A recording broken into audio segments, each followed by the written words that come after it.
Steve Lacy is one of those artists that blew up on TikTok, but it's like the Achilles heel of hitting the bit of gold in the pile that is TikTok music. Right after Bad Habit released, it immediately blew up on TikTok, getting used in over 700,000 videos apparently.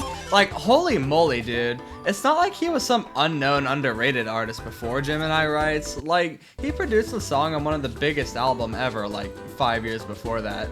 Tony Stark was able to build this in a cave with a bunch of scrap. I don't even know what to say about Steve Lacy before his solo albums. He had very humble beginnings and mainly produced for other people before moving on to his own stuff. The only two things about him noteworthy to me are the fact that he made Pride and the fact that he's bisexual, so they're both related to Pride, I guess. He released Apollo 21 in 2019, and it's like okay. I can't really listen to it with my disorder and all, but instrumental-wise, it feels a bit underwhelming to me.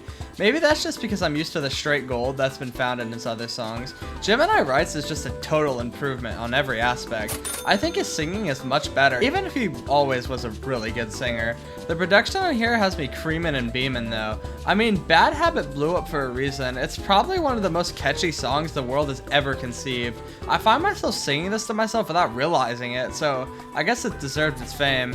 Helmet is probably the best song ever invented though. The little instrumental guitar section has me looking like the Ghostbuster being sucked off by a ghost. Oh my gosh, I love this song! I feel those two songs are the most I get out of this album though. The rest of it kinda triggers my disorder with the overly whispery singing, but I really do think this is a good album. I really think Steve Lacy is an incredibly talented dude, and his works and production credits show that he not only has potential, but he's actively using it to make some incredible music. Although I do feel like his newest album is an improvement on all fronts and really shows how great this dude is.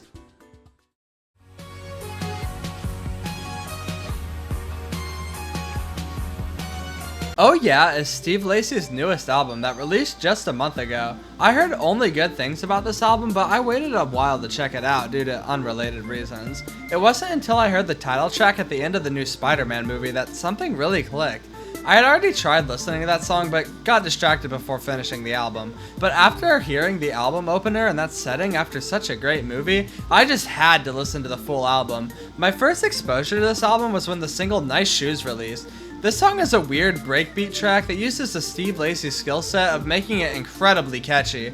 This song was kind of a curveball for me personally, and it made me anticipate a more electronic or atmospheric album. So avoiding the rest of the singles might not have been the best idea for my expectations.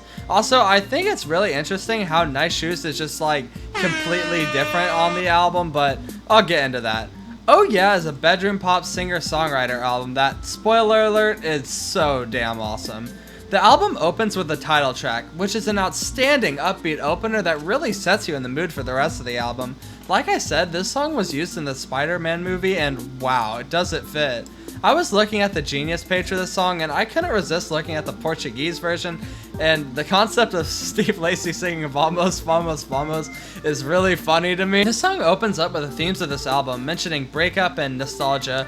There's not too much to dig into this track alone, vocally, but the instrumental and vibe of this is absolutely mind-blowing and puts me in such a good mood instantly.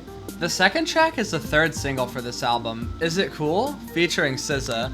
This song tackles commitment in relationships and emotional immaturity. Lacy sings about cheating on past partners, with SZA taking the role as the other person in the relationship.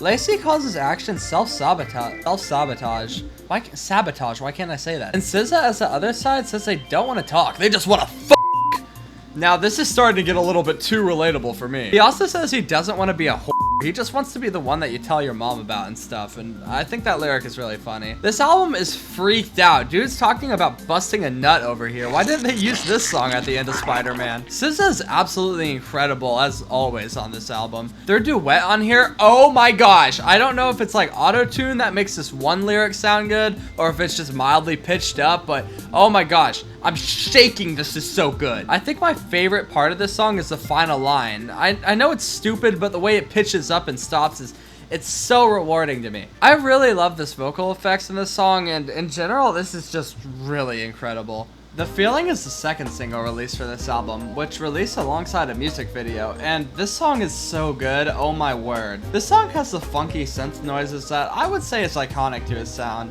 I really like the reverb on his vocals on the song, it's so magical. The song is about the feeling of being alone and missing a presumed past partner. The chorus with him yelling, "Am I your baby?" with his angelic choir in the back is so emotional and lovely. It really leaves a mark to listen to this song. Lacy is trying to signal to this person he's yearning for them, with him not wanting to bother them. He acknowledges that this hurt won't heal easily without the proper closure that he desires. He just doesn't want to wait for this person his whole life and wants it to be over, which is really relatable for me. He's using music as a means of escape from the thoughts of this person, and of course, as you would have expected, when they f***ed on the rug, he was floating like Aladdin. But I don't think I needed to say the quiet part out loud. This song is really emotional and rewarding. The instrumental also really builds off the lyrics. It's just super solid, and I can see why this one's so popular. The fourth song, Pure Color, is another song about yearning for an ex-partner, with the singer turning to drugs to cope with their sadness. This song also touches on family drama, with his family believing that Steve could turn into his father, making the same mistakes and not being able to provide for his family. This naturally creates more pressure for Lacy. This is a shorter track, and that's about all I can make out of it, or find about the lyrics. Genius is not helpful at all. Song 5 is one of my favorite songs on the whole record. Show You Me is an incredible song with such a pretty instrumental. The beeping on the song is so gorgeous and fits with the somber guitar chords. The lyrics on the song follow a similar theme of being in love with somebody but them not returning the love. The chorus is so catchy and I've been finding myself humming it throughout my day. Wait, this just in. The freak lyric of the song has been spotted with him talking about getting some stuck in his teeth. Moving on to the expression of enjoying more? What? I'm glad this is in the song, as I believe we all relate. I don't really have that much else to say about the song besides the fact that instrumentally it's definitely one of my favorites on the album. It's just so emotional and gorgeous, and I can't recommend it enough. The sixth song, Doom, is about the current culture and dating and the problems that others and he himself has faced because of it. The song goes into the theme of cheating and talks about hookup culture. He says everybody's f***ing, but nobody gives a f*** about love, just validation. He says the current culture makes it feel like doomsday because of how disheartening these actions are to him. His valid criticisms of people in relationships not talking about their feelings until the moment has already passed are very important to acknowledge. Steve Lacy seems like the type to know how important love and communication are, and I think that's apparent in this song. Researching people's interpretation of this song is so difficult because all the genius annotations suck ass. Steve says, "Hope it's no hard feelings" in the song, and the annotation is talking about some Steve hopes he doesn't get an erection. Like, shut up! Doom is one of the best and catchiest songs on the album. The pre-chorus and chorus have been ingrained into my brain. The bridge here is so beautiful, leaning into a darker atmosphere than the rest of the song with these drawn-out vocals. It's honestly just so well done. This song is also a two-part song, completely changing its style about 3/4 of the way through, turning from a raspy but catchy guitar song to an acoustic and quiet one. The narrator trying to drown out their partner with blah blah blah blah shut the f up is unbelievably emotional, and it's just so amazing to hear.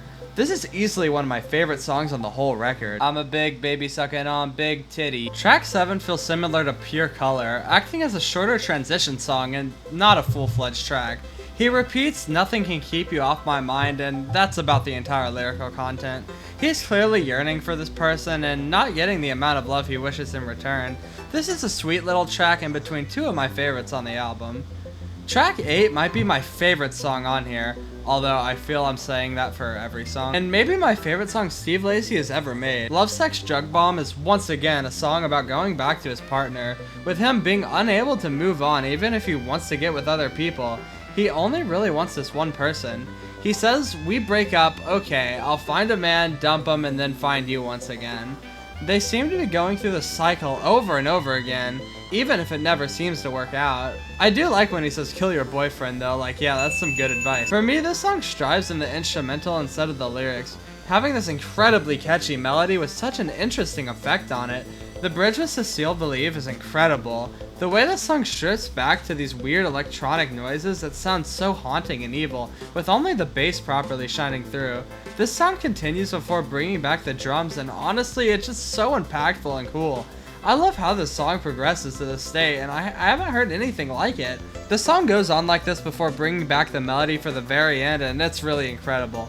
This song is outstanding, and I really believe that this is my favorite, and I think I mean it this time. Track 9 is Nice Shoes / In Your World. This song is really interesting because it basically feels like a remix or a different version of the first single, having a completely new song that stretches it to 9 minutes long. The intro to this song is incredibly hype moments and aura, definitely having the best intro to a song on the album, and the first few verses are also amazing, being the ones that were featured in the original version of Nice Shoes. He talks about the themes that were mentioned before, chasing youth, falling in love, and possibly cheating. I really like it says claustrophobia, like claustrophobia, like he sounds it out.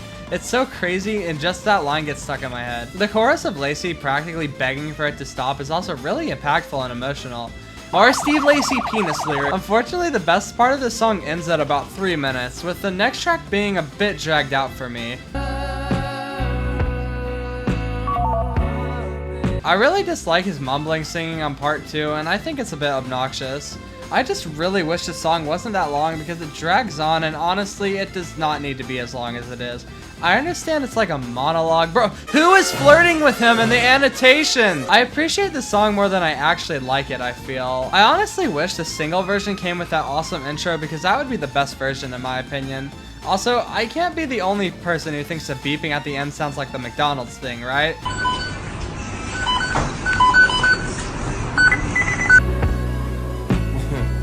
If you did me wrong. I think this song is a good climax for the album, but personally, I'm just not the biggest fan. It's still good though. I believe the album ends with track 9, but there is a song 10, which is counted as a bonus song. BB is a quick little outro for the album that honestly sounds cool as hell. I really like this song and love the intensity and fullness of it. I think it's an impactful way to send off the album, and am happier with this as an outro than In Your World. I really like when the God lyric is repeated 3 times. That shit sounds so cool. He pronounces edible as ediable, and that pisses me off a little. The final lyric of the album is, "That's the story about the time I got my life screwed up," and it gives it a little storybook ending, and I think that's cool. I'm simply not sure what else to take from this song though. The instrumental is just incredible. I think Oh Yeah is one of my favorite albums so far this year, and it definitely has some insane songs. I really like the instrumentation, and it's by far the best aspect of the whole thing.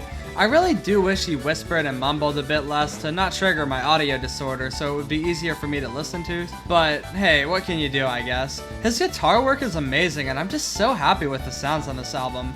I really love this album, and I hope you enjoyed listening to me talk about it.